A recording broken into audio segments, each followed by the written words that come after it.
हमारी शुरुआत होती है सवेरे के नाश्ते से, बेहतरीन प्राकृतिक नज़ारों का आनंद लेते हुए। फिर मैं अपनी पत्नी की गई फरमाइश पर टूना मछली पकड़ने के लिए नाव से निकल जाता हूँ। और इधर मेरी बीवी रोज की तरह चिड़ियों को दाना डाल रही होती है। हमारे पास एक बिल्ली भी है। वो मेरी बीवी के लिए बहुत खास है, क्योंकि मेरी बीवी खाना खाना भूल सकती है, मगर बिल्ली को दूध देना कभी नहीं भूलती। और अब मैं यहाँ गहरे पानी के पास पहुँचने ही वाला हूँ, क्योंकि टूना मछलियाँ ज्यादातर गहरे पानी में ही मिलती हैं। फिर थोड़ी ही देर बाद मुझे पानी में टूना मछली की झलक नजर आती है। पानी के अंदर इसे देखकर मैं हैरान रह जाता हूँ, क्योंकि इस मछली का साया बहुत दूर तक फैला हुआ था। फिर मैं जल्दी से उसे पकड़ने के लिए जाल पानी में फेंक देता हूँ। ये मछली इतनी बड़ी होती है कि मुझे ही अपनी तरफ खींचने लगती है। मछली अच्छे से जाल में फंस जाती है, भागने के लिए बहुत ताकत लगाती है, फिर अंत में थककर शांत हो जाती है। फिर मैं बहुत ताकत लगाने के बाद उसे अपनी नाव पर खींच लेता हूँ।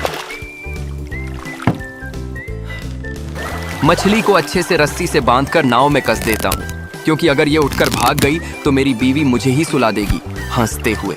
चलो दोस्तों, अब अपनी मंजिल पर पहुंचते हैं, बहुत भूख लगी है।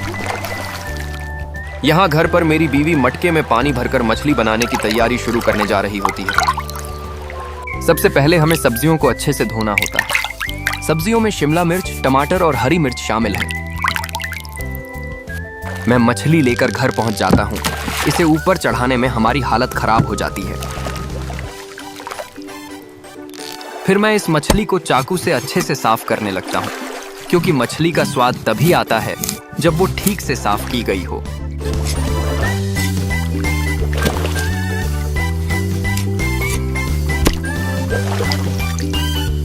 मेरी बीवी खड़े मसालों को सिलबट्टे पर अच्छे से पीसती है,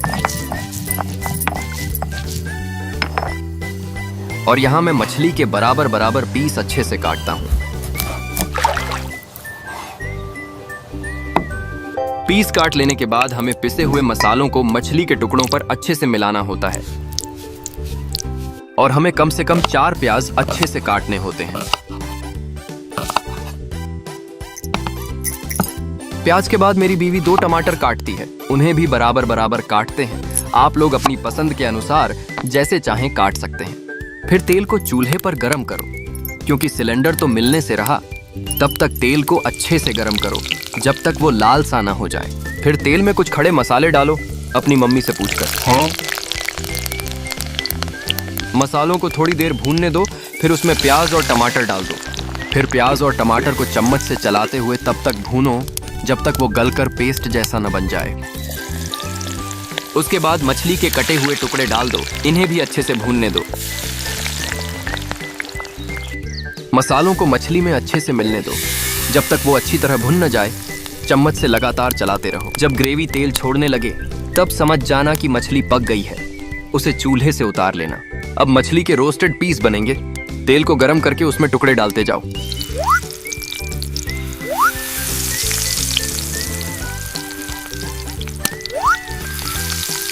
फिर टुकड़ों को चम्मच से पलटते रहना, नहीं तो जलकर काले हो जाएंगे, तुम्हारे रिश्तेदारों की तरह।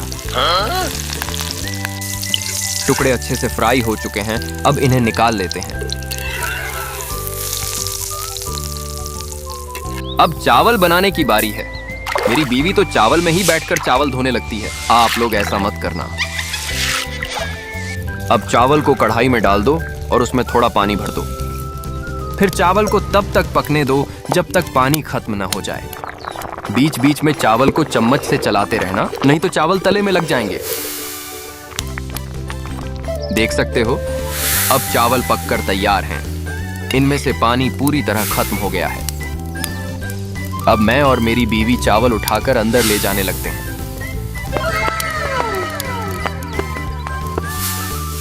अब मैं और मेरी बीवी खाना लेकर नाव से नदी के बीच में जाते हैं।